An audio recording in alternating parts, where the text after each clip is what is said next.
I grew up in a country with a history of oppression and racism.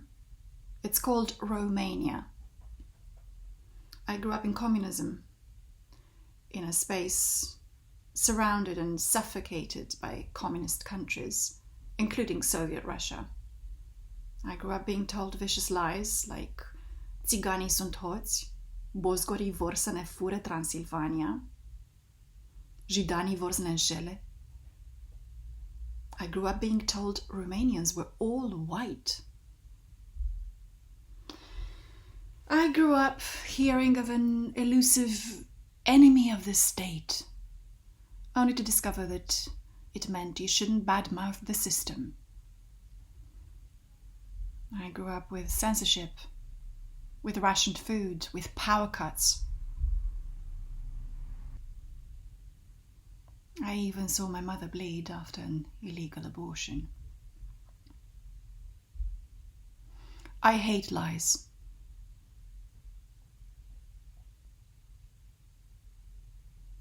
I came to the States 23 years ago. I was treated derisively too many times. So where are you from? I wasn't asked, what's your name? What does it mean? I would have liked that.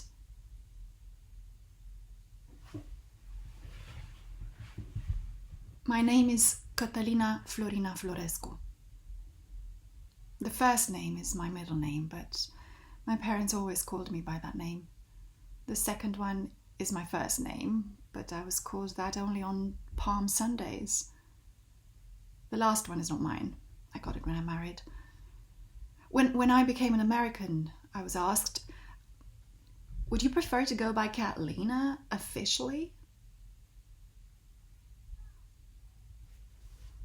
I shook my head. Those who love me call me Kota anyway. That's all that matters. As an immigrant woman, when I was down, I listened to jazz and gospel music and started to cry and dance at the same time. When I am down, I lift my arms, reaching for the impossible.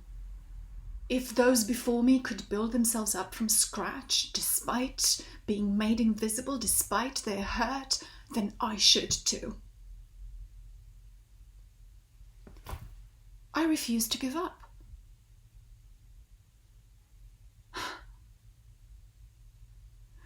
There is not one English, but there are Englishes.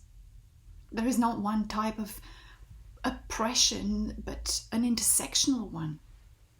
There is not one type of trauma, but an intergenerational one. My dear fellow educators, Against the white male saviour syndrome is for you. Do not pretend academia is without blame. We need blackness. Alice Walker for her womanism. Jean-Michel Basquiat for his complex chaos. Aretha Franklin for making us feel like natural women. Serena Williams for being a role model. Kimberly Williams Crenshaw for opening the social wound via intersectionality.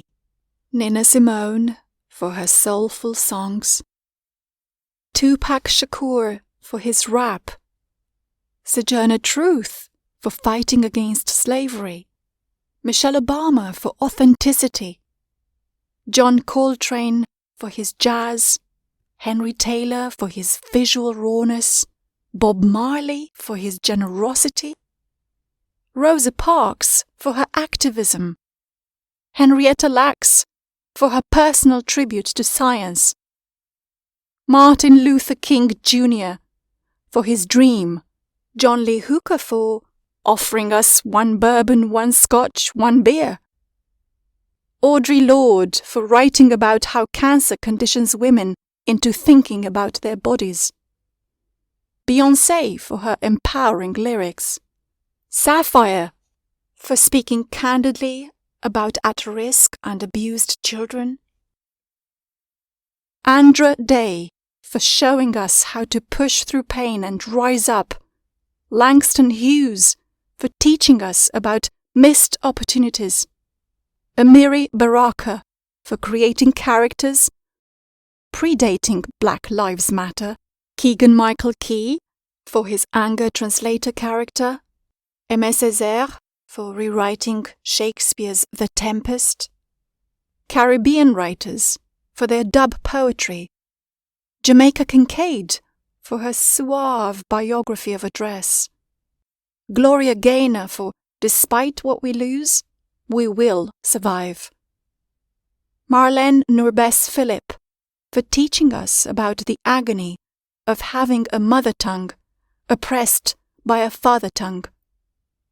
Maya Angelou for being a phenomenal woman.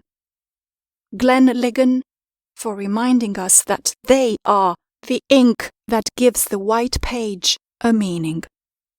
Terrell Alvin McCraney for teaching us to say, "You feel me?"